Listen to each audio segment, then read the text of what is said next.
Hola, apreciados hermanos, bienvenidos al repaso semanal de la lección de Escuela Sabática. Hoy tenemos la lección número 7, Dominar la lengua. Hola Johnny, hoy tenemos una lección muy interesante. ¿Cómo estás? Un placer verte, Rafael. Ese asunto de dominar la lengua está difícil. Así es. Empecemos pidiéndole a Dios sabiduría. Amén.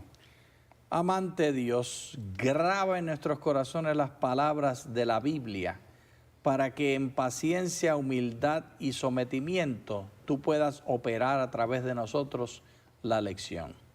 Reconocemos nuestras faltas, particularmente al entender que tú eres el único perfecto. En el nombre de Jesús oramos. Amén. Amén. Amén. Bien, apreciados hermanos, la lección de hoy trata de un tema que todos nosotros estamos familiarizados con el poder de la lengua. Nosotros, aquí el versículo que vamos a leer habla acerca del poder de las palabras. Y yo pienso que todos nosotros somos sensibles a este tema, Johnny, porque todos nosotros hemos sido infractores, que hemos dicho palabras que han ofendido, por ejemplo, a nuestros cónyuges, o hemos recibido palabras ofensivas. Y nosotros sabemos el poder que tienen las palabras. Vamos a comenzar entonces leyendo los primeros 2 versículos en el capítulo 3 de Santiago. Hermanos míos, no os hagáis maestros muchos de vosotros, sabiendo que recibiremos mayor condenación. Todos ofendemos muchas veces. Si alguno no ofende de palabra, es una persona perfecta, capaz también de refrenar todo el cuerpo. Aquí encontramos una suposición: si alguno no ofende de palabra. ¿Quién es esa persona, Johnny? No existe. No existe persona que no ofenda de palabras, porque Santiago lo aclara perfectamente. Si existiera esa persona sería perfecta. Y la Escritura dice sin dudas y sin subterfugios que no hay perfecto ni aún uno. No existe tal persona. Todos, incluyéndote a ti, Rafael. A todos nosotros. Entonces, lo que tenemos es una lección que nos habla a nosotros acerca del poder de las palabras.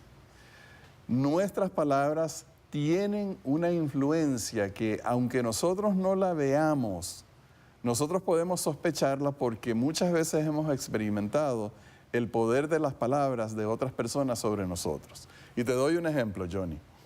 A mí me gusta conversar cuando camino en el campus de la universidad, me gusta conversar con los estudiantes, con los profesores, no me importa quién sea. Si estoy caminando y estoy con otras personas, yo me presento, yo les pregunto qué estudian, quiénes son, dónde trabajan. Y muchas veces he tenido unas conversaciones bastante interesantes, bastante agradables, porque la gran mayoría de las personas son receptivas, son amistosas. Pero recientemente saludé a una persona en el campus de la universidad y esa persona me respondió secamente: yo no hablo con extraños. Y me quedé espantado. Eso para mí fue como un balde de agua que me lanzaron encima, y de agua fría, ni siquiera de temperatura agradable, y me afectó. Tengo que confesar que me afectó el resto del día. Entonces, las palabras pueden tener un efecto muy negativo sobre las personas. Sin embargo, nosotros no tenemos control sobre lo que hablan los demás. Lo que podemos hacer es, en el nombre del Señor Jesucristo, reinterpretar lo que nos dicen para procurar así aminorar el efecto negativo. Porque, Rafael, ¿podías tú controlar lo que iba a decir la persona con anticipación o en el momento que lo dijo cambiarle su propósito? No, indudablemente no. Solamente puedes controlar tu interpretación. ¿Y cómo entonces conseguimos nosotros esa virtud?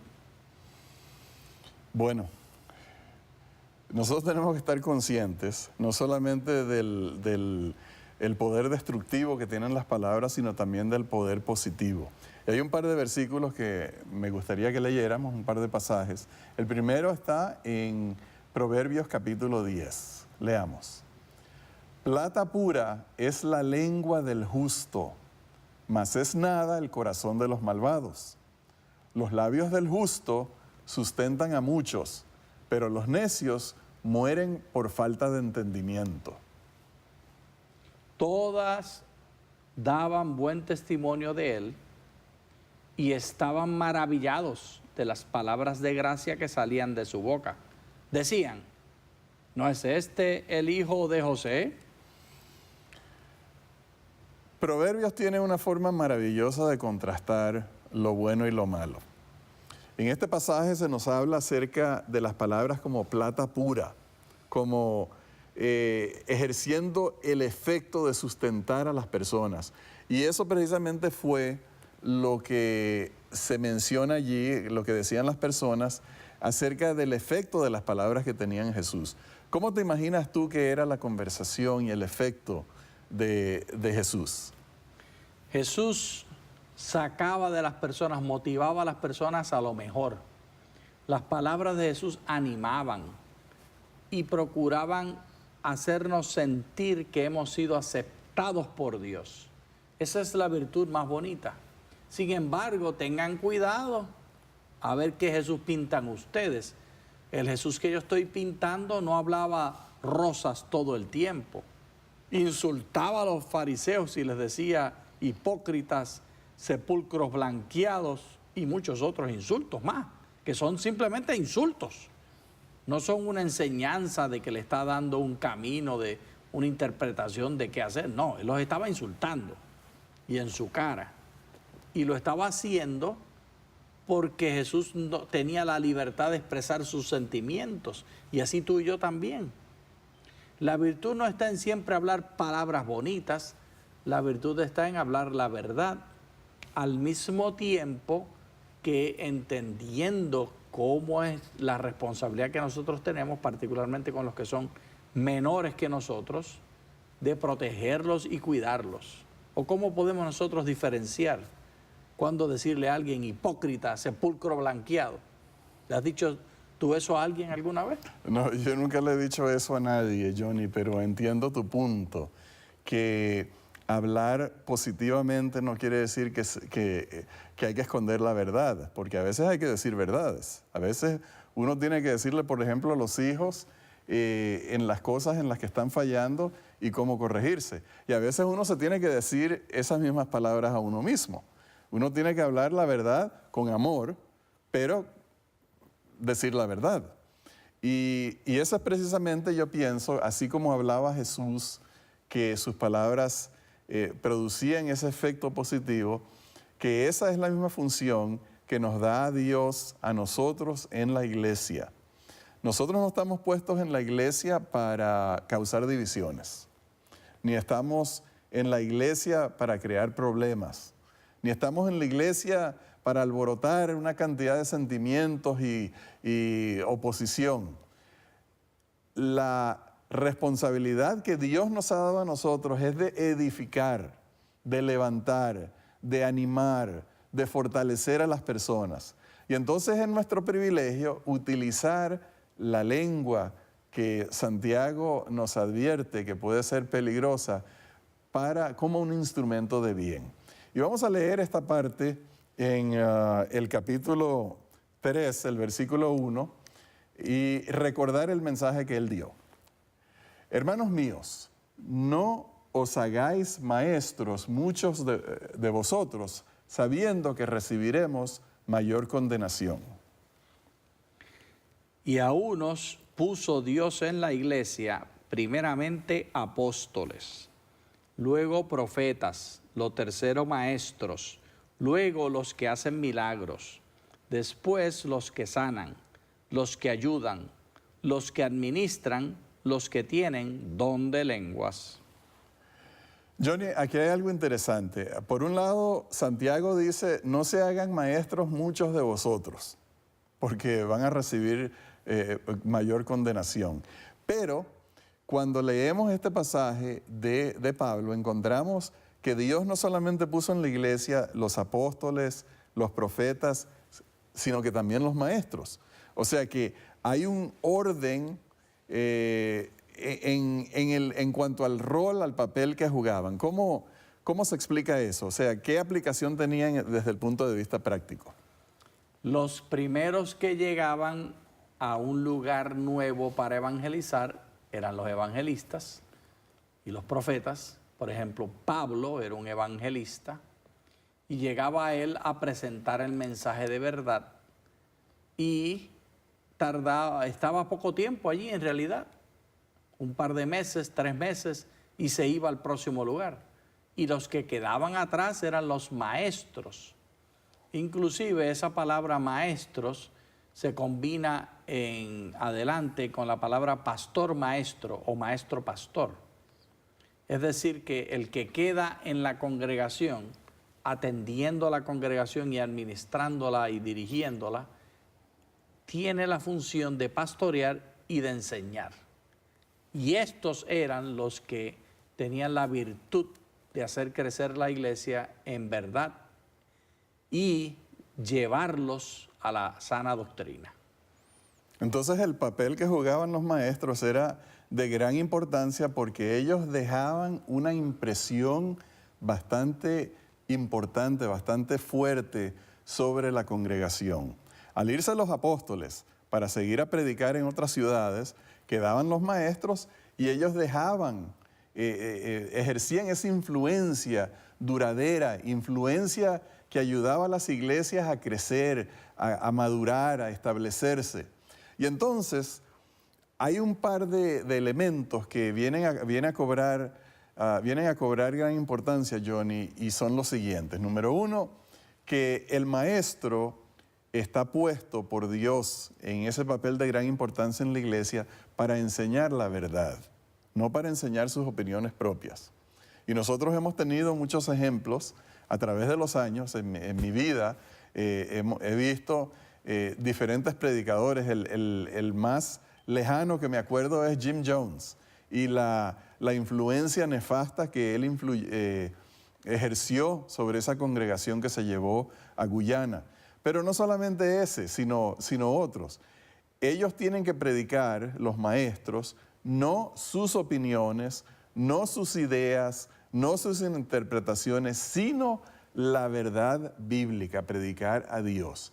Y el segundo punto, también conectado con el primero, es de gran importancia, Johnny, y es por lo siguiente. Si uno está predicando la verdad, uno tiene que vivirla. Yo no sé si tú alguna vez has visto a una persona que tiene un cigarrillo en la mano y le está diciendo a sus hijos, hijos no fumes porque esto es malo para ti, esto te daña tu salud. Entonces, yo me imagino siempre que el efecto de esas palabras se cancela completamente debido a la forma de vivir de esa persona que quiere enseñar acerca de la salud. Y lo más triste es la hipocresía que hace sentir a la persona superior a los otros y que entonces habla con palabras bonitas, palabras bien organizaditas una detrás de la otra. Y la maldad la piensa pero no la dice. Y esa hipocresía es aún peor. Y esta hipocresía es la que solamente se puede vencer entregándonos al Señor Jesucristo. Entonces tenemos ese peligro, Johnny, que conociendo la verdad, enseñando la verdad como buenos maestros, lleguemos a cancelar el efecto, el poder del Evangelio, de las palabras de Dios, debido a un ejemplo que niega, que cancela eso. Vamos a ver la advertencia que hace Santiago, capítulo 3, versículos 3 al 5. He aquí nosotros ponemos freno en la boca de los caballos para que nos obedezcan y dirijamos así todo su cuerpo. Mirad también las naves, aunque tan grandes y llevadas de impetuosos vientos, son gobernadas con un muy pequeño timón, por donde el que las gobierna quiere. Así también la lengua es un miembro pequeño, pero se jacta de grandes cosas. He aquí cuán grande bosque se enciende enciende un fuego pequeño. Tenemos aquí una advertencia, Johnny. Tenemos la advertencia de poner freno, como ponemos en la boca de los caballos. Tenemos la advertencia que debemos controlar la boca y la influencia de nuestras palabras como se controla un barco con un timón. Y tenemos la advertencia de que palabras maldichas pueden encender un fuego fuera de control. Entonces, Es mejor no hablar. sí, es mejor, pareciera, uno pudiera decir, es mejor no hablar y estar como las personas que tenemos en la fotografía en pantalla. Estas personas, miembros de la Orden de San Benedicto, personas que guardan silencio y que viven, Claustro. Sí, viven enclaustrados y dedican gran parte de su vida al silencio, a la meditación. Y entonces uno diría, bueno, estas personas son aquellas que han logrado controlar el mal efecto de las palabras y han puesto freno a su boca. ¿Es eso lo que Dios nos está pidiendo? Yo pienso que no. Yo pienso que esto es anormal, esto de estar callado. Sin embargo, es una estrategia satánica de engañarnos, llevándonos a los extremos. Los extremos son románticos y nos llaman la atención y nos hacen pensar que hemos alcanzado una virtud especial porque estamos supuestamente sacrificándonos y así nos santificamos y nos acercamos más al ideal. Pero es mucho más útil una persona que comete errores hablando y los reconoce y pide perdón y sigue caminando. Por ejemplo, esta misma mañana estaba yo en una reunión con profesores todos religiosos y yo hice una pregunta que tal vez era un poquito sonsa, un poquito tonta. ¿Y quién va a decidir esto que se está hablando aquí? Y me dice una de las personas que estaba en la reunión, ¿para eso tú estás aquí? ¿Para que el grupo decida? Pero no pasaron 5 minutos que esta misma persona me mira a los ojos y me dice, yo hablé de una manera grosera anteriormente, quiero hablar ahora corrigiendo el espíritu de grosería. Eso tiene mucho más virtud que el que está callado en el claustro y no habla nunca. La virtud está no en hablar perfecto todo el tiempo, sino en estar sometido en humildad al Señor Jesucristo, para que Él nos pueda reprender y enseñarnos cuando hemos hablado mal y estemos dispuestos a reconocerlo y echar para atrás y pedir perdón. En eso hay virtud. Y creo que Santiago a eso se refería. Bueno, Johnny, a mí me gusta el ejemplo que tú das, el punto que tú haces, porque la Escritura ciertamente no nos pide a nosotros que callemos, sino al contrario, que nosotros anunciemos las virtudes de Dios que nos llamó de las tinieblas a la luz admirable. Pero al mismo tiempo, nosotros tenemos que ser humildes y reconocer que cometemos muchos errores. Yo los he cometido. Yo tengo una colección de dichos que he expresado a través de mi vida que nunca los olvido y no es que los quiera recordar, pero que lamentablemente causaron un gran impacto después que me di cuenta que había pronunciado esas palabras y tengo que reconocer que a través de la vida uno va diciendo cosas que son errores, que tienen mala influencia, pero entonces ese punto que tú traes es muy importante y es que aunque uno no pueda recoger 100% el efecto de las palabras que uno ha dicho, venir con humildad, expresar arrepentimiento, expresar palabras de perdón y querer untar con bálsamo las heridas. Entonces, eso ayuda para remediar, si no completamente, por lo menos en parte. ¿Cómo te sentiste tú cuando la persona habló por segunda vez y se expresó de esa manera? Yo sentí muy positivo. Hay mucho más virtud en cometer un error, reconocerlo y rectificar, que nunca cometer el error. Bueno, entonces tenemos la advertencia de Santiago en el capítulo 3, versículo 6. Leamos. Y la lengua es un fuego, un mundo de maldad. La lengua está puesta entre nuestros miembros y contamina todo el cuerpo e inflama la rueda de la creación. Y ella misma es inflamada por el infierno. y el versículo 8 dice, pero ningún hombre puede domar la lengua, que es un mal que no puede ser refrenado, llena de veneno mortal. Esto es una forma curiosa, Johnny, de expresar estos sentimientos, porque está hablando acerca de la lengua. Pero sabemos nosotros que la lengua no es un órgano independiente que tiene vida en sí mismo y que tiene personalidad.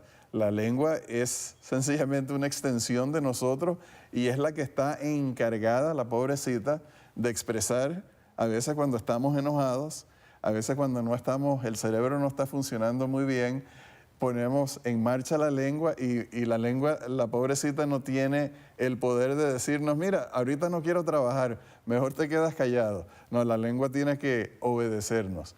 Y ahí es donde está ese peligro de que nosotros olvidemos el poder que tiene la lengua y olvidemos que nuestra función más bien es animar a las personas. Y tenemos una foto interesante en pantalla.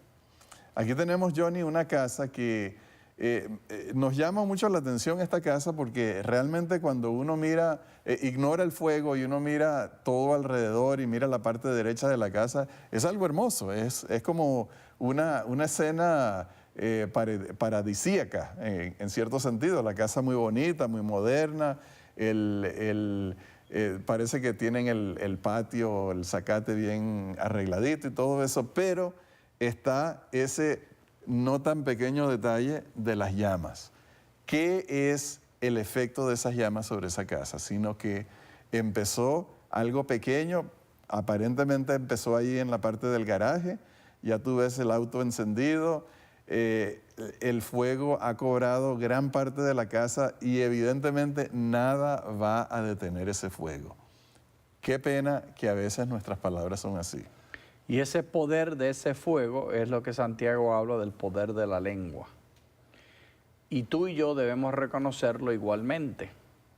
Sin embargo, cuando pintamos al Señor Jesús, no lo pintemos calladito y en una esquina, en virtud, rezando o diciendo salmos de manera continua, 24 horas al día, 7 días a la semana. Jesús era un ser real que se enojaba y que expresaba su enojo. Dentro del repertorio humano están todos los sentimientos y de acuerdo a la experiencia bíblica documentada en la Biblia, en el registro sagrado, encontramos que todos los personajes bíblicos tenían la capacidad de expresar sus emociones. Y nosotros, al igual que el Señor Jesús, a veces nos va a tocar estar en contra de la opinión de otros.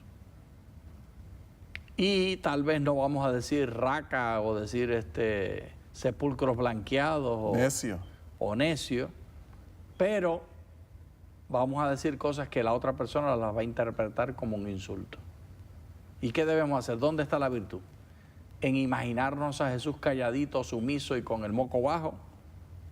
¿O entender el Jesús que regañaba y maldecía y se quedaba con la cabeza en alto proclamando el Evangelio? ¿Cuál es el que debemos emular?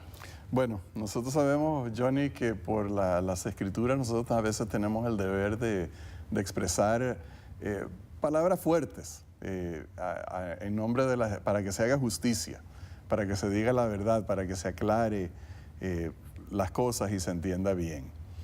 Pero entonces hay otro tema que cuando nosotros hablamos, que también es de gran importancia, y es el tema de la inconstancia. Vamos a verlo en las palabras de Santiago, capítulo 3, versículos 9 y 10. Con ella, hablando de la lengua, con ella bendecimos al Dios y Padre, y con ella maldecimos a los hombres que están hechos a semejanza de Dios. De una misma boca proceden bendición y maldición.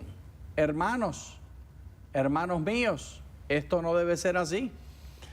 Bueno, el hermano Santiago parece que sabía que entre sus lectores iban a estar esas personas que por un lado hablaban maravillas a Dios, oraciones, himnos, salmos, alabanzas a Dios, pero al salir del lugar de congregación se ponían a hablar mal de los demás. ¿Cuál es el problema que está señalando Santiago? ¿Por qué él dice que eso está mal? La hipocresía es lo que más Dios desprecia. El orgullo y la hipocresía son los peores pecados, la raíz de todos los males. Y el hermano Santiago está diciendo que los que pretenden ser perfectos y buenos y al mismo tiempo tienen una vida licenciosa o condenatoria que está oculta y no se trae a la superficie, esas personas están condenadas. Y están condenadas al mismo nivel que está condenado el que tiene todas las facilidades y utiliza todos los recursos, pero no está entregado al Señor Jesús. Los dos están condenados igual. Johnny, yo no sé si alguna vez has escuchado, yo pienso que todos lo hemos oído, personas que se han alejado de la iglesia, se han desanimado de asistir a la iglesia por lo que algunas personas han dicho. Sí. Porque han entrado en una conversación o han escuchado tal vez palabras de condenación, tal vez palabras de desestimar al pastor de la iglesia, desestimar las doctrinas de la iglesia, desestimar la misión de la iglesia. Y el efecto que eso tiene, Johnny, es como pisotear una flor que está creciendo en un jardín, que la fractura, la mancilla, la daña. Entonces, yo pienso que Santiago está consciente que nosotros tal vez pensando que estamos expresando frustraciones, estamos expresando cosas que son ciertas porque nuestros ojos ven inconsistencias, porque hay inconsistencias. El problema está que cuando nosotros expresamos lo negativo, el efecto nunca va a ser positivo. El efecto es dañino, porque así no es como se edifica la iglesia. Y nosotros no tenemos ningún ejemplo de Jesús hablando mal para edificar a sus discípulos. Bien, apreciados hermanos, hemos llegado al final de la lección de hoy. Para la semana que viene tenemos la lección número 8 que se llama La humildad de la sabiduría divina. Vamos a concluir con una oración. Querido Padre Celestial, estamos agradecidos porque tú nos haces el llamado a controlar nuestra lengua. Bendícenos, Señor, llena nuestros pensamientos de Cristo, nuestra boca de versículos bíblicos, de palabras de justicia, para que te honremos a ti y para que edifiquemos a los demás. Rogamos en el nombre de Jesús. Amén. Amén. Dios les bendiga, apreciados hermanos. Muchas gracias.